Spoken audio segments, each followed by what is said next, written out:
Faut bien avouer que si on n'avait pas les crues de la Loire, on ne saurait pas quoi raconter par chez nous. Là, on est en 1755, à la Chapelle-sur-Loire. Il y a un brave curé qui est heureux comme tout dans sa chapelle Bon Secours, parce que lui, au milieu de sa chapelle, il a un beau Saint-Nicolas en bois. Qu'est-ce qui peut lui arriver à cet homme-là? En bord de Loire avec Saint-Nicolas, c'est une assurance vie, quoi, quelque chose qui vous permet de voir venir. Eh ben, cette année-là, en 1755, il y a eu la plus grosse crue qu'on ait jamais connue. Ben plus grande encore que celle de 1856. Mais ça, bon, le curé pouvait pas le savoir, forcément. On était un samedi quand les eaux se sont mis à bouillonner et à grondir, à grossir. Tout le monde dans le village, à la chapelle, s'est méfié, parce que il fallait déguerpir. Il y avait déjà eu des précédents. On avait eu les pieds dans l'eau, c'était pas bien agréable. Alors, les charrettes s'organisaient, tout le monde prenait ses affaires, essayait de sauver ce qu'il pouvait, puis aller sur les coteaux, plus loin. Le curé, lui, il a dit, pas question. Demain, c'est le jour du Seigneur, la Loire va finir par rebaisser, puis vous allez revenir, vous serez là, à l'office. À l'office dominical, il n'y a point de doute. Alors ils l'ont laissé faire, il était ben assez fou ce curé pour rester avec la soutane relevée et les pieds dans l'eau. Mais ça a continué à monter, le village était désert, et il y avait de l'eau qui affleurait les marches de l'église. Et le curé, il était dans son presbytère quand c'est le dernier à s'en sauver qui est venu le voir, c'était un pêcheur avec sa plate qui avançait avec la bourde et qui dit « Monsieur le curé, vous êtes le dernier, moi je suis passé là, mais il n'y a plus personne dans le village, montez donc sur mon bateau. On va aller rejoindre les autres à l'abri. » Ah non, mon fils, vous êtes bien bon de penser à moi, mais non, demain c'est l'office.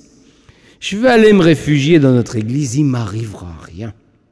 Le pêcheur, il est parti parce que lui, il voulait bien vite se mettre à l'abri, rejoindre ses camarades.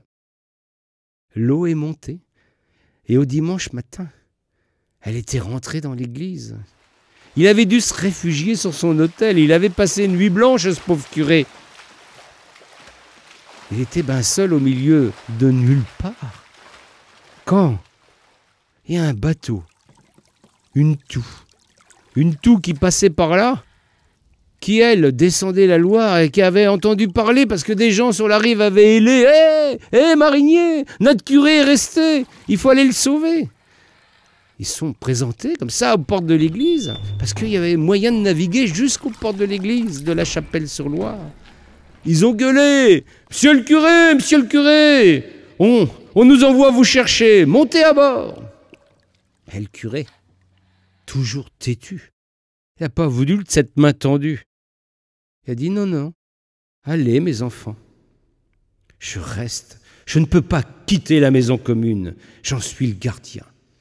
Je reste auprès de Saint-Nicolas et de notre Seigneur Jésus-Christ. Allez, filez, je vous remercie et je vous bénis. » Ils sont partis et les eaux ont continué à monter. L'autel suffisait plus. Le curé il a dû se réfugier dans sa chaire, ben au-dessus de tout ça.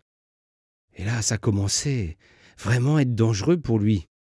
Et c'est à ce moment-là qu'un grand chaland, qui passait aussi, qui faisait la route à l'envers, qui descendait cette Loire, avait encore une fois été appelé par les gens du voisinage. « Mais faites quelque chose, les amis, le curé va se noyer. Et après, qui c'est qui va sauver notre âme ?»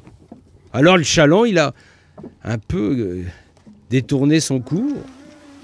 Il a envoyé quelqu'un chercher le curé. Ils ont envoyé un bachot, une petite barque qui traînait au bout du chaland. « Ah, monsieur le curé, soyez raisonnable. Là, il est plus temps de rester. Il faut partir.